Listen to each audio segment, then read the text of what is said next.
Well, as it turns out, I made my way to Ottawa. I left Quebec City this morning on a train bound for Ottawa at 8:06 a.m. But I was supposed to catch a connecting train to Toronto at I think it was 2:30. But anyhow, I rescheduled my train to leave on Monday. So I juggled some via points and whatever, and it worked out pretty good. So the main reason I came here to Ottawa was to come to the Hong Kong's Veteran Commemorative Association's memorial, Hong Kong, the Defense of Hong Kong Veterans Memorial.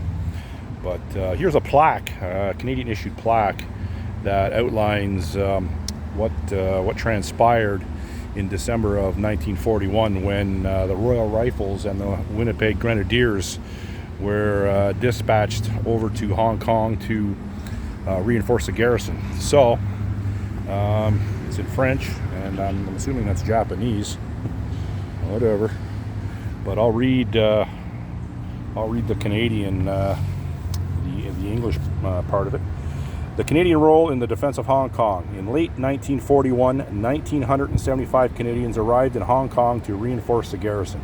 They fought with courage and determination against overwhelming odds after the Japanese attacked on December 8th. Now that's a day after they attacked Pearl Harbor. Pearl Harbor was December 7th, 1941. So this attack was vastly overshadowed by the attack on the Americans at Pearl Harbor. But anyhow, many distinguished themselves under fire, including Company Sergeant Major John Robert Osborne, who won Canada's first Victoria Cross of the Second World War. My understanding of Sergeant Major Osborne, he either threw himself on a grenade or he got blown up by a grenade trying to toss it in the opposite direction. That's my understanding, just based on memory. I didn't research that recently.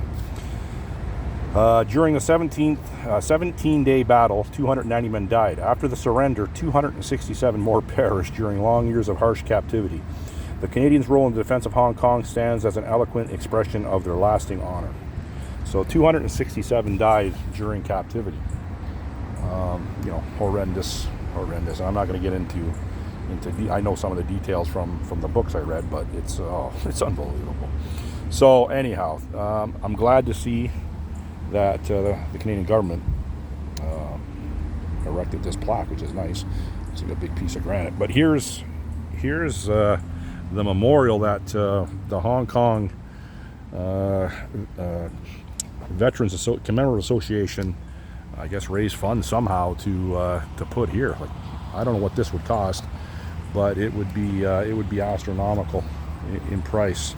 It was unveiled in 2009, so it's been here a while, and it has 1,975 people on it.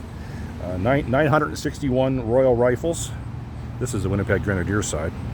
961 Royal Rifles and 911 Winnipeg Grenadiers, and 106 members of the brigade headquarters. So I'm imagining it's all right here. All the brigade headquarters. So I never noticed that before. I've been here. This is my third or fourth time here. I never noticed that.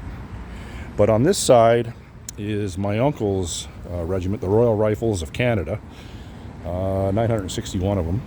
And on this side, I'm not sure what's on this side. Royal Canadian Army Pay Corps. Oh, okay. So this must be head office as well. Huh. So it is polished granite. It's concrete, polished granite over concrete, and the top of it is made like that to symbolize mountains. Now, when I was in Quebec, I was at a cemetery there, Mount Harmon Cemetery, and visiting a VC, Lieutenant General Richard Turner, sorry. And in doing so, I don't know, 30, 40 feet away from the general's final resting spot, I came across a gentleman by the name of Denzil Firth, who had the Hong Kong Commemorative Association symbol on his tombstone, which I recognized probably because of this. That's the first time I've seen that, was on this. So that's what led me over to Denzil Firth's tombstone, and I kind of thought I was going to come here at a later date, maybe next Remembrance Day, and pay my respects to Denzil. But I'm going to point out my uncle first. So my uncle is right here. I know it very well. One year I had to come, when I didn't have to come, but I was here one year, and the snow, I had to dig the snow out. The snow was up this deep. So, you get quite a bit of snow in Ottawa, obviously. So that's my uncle, my dad's oldest brother, Ralph. His middle name was Atrol, which is an old-timey name. I think it's Atrol. Obviously, his last name, same as mine, or mine's the same as his. He was around before me, obviously. He died in 1998 of not natural causes. He was quite sick for quite some time. But that's another story. And now Denzil Firth, he is over here. Denzil is right down here. Where are we? Right here. So that was a gentleman that I visited. What would it be? Was it yesterday or the day before? Actually, it was yesterday. And on his tombstone, at his burial site, it didn't have the initials JG, but I looked that up, and that's John George. So it's John, that's his middle name. So it's Denzil John George Firth. So I'm glad I came, and I found him on the wall, because now, I've been to his final resting spot, and now I know where he is on the wall. So every time I come here, I will, pay my respects to Denzil as well. So yeah, so I just wanted to, I've taken pictures of this, but I've never done a video on it. And, look at this thing. It's reminiscent of the Vietnam War Memorial, or a lot of memorials that have, veterans on it. But this one's very nice. I think it's very tastefully done and aesthetically pleasing to the eyes, for sure. So yeah, so now I have a video of the memorial, which I should have done before. I don't know why I didn't, but I just started doing videos recently, really taking a more vested interest, and chronicling a little more in depth when I'm coming to these spots, because it takes time and energy and money to come to these locations. And before I was just coming and taking pictures and investigating a little history and the backstories of people. But a few months ago, I took up the cause of going and trying to visit as many Victoria Cross recipients that are buried on Canadian soil. There's 53 buried on Canadian soil, and I believe, don't quote me, I think I'm going to go visit one tomorrow. There's one here at Notre Dame Cemetery. So I'm going to go visit, his name's Philip. He's got a Ukrainian last name. Forgive me. I don't have the name right now, but I will be going and visiting him tomorrow. So there's one VC buried here. He received his Victoria Cross from the First World War. So tomorrow morning I'm going to go do that. So I think tomorrow will be my 19th or 20th VC final resting spot visit of the 53. So it's 19 or 20, don't quote me, it's something like that. But yeah, I'm going to keep going until I don't think I'm going to get them all. I don't think I'll get them all, but I'm going to get a good chunk of them. At first I just wanted to go visit the 12 in Toronto, and I go down a rabbit hole, and I go, you know what, this is kind of interesting, and I enjoy doing it, so let's keep going.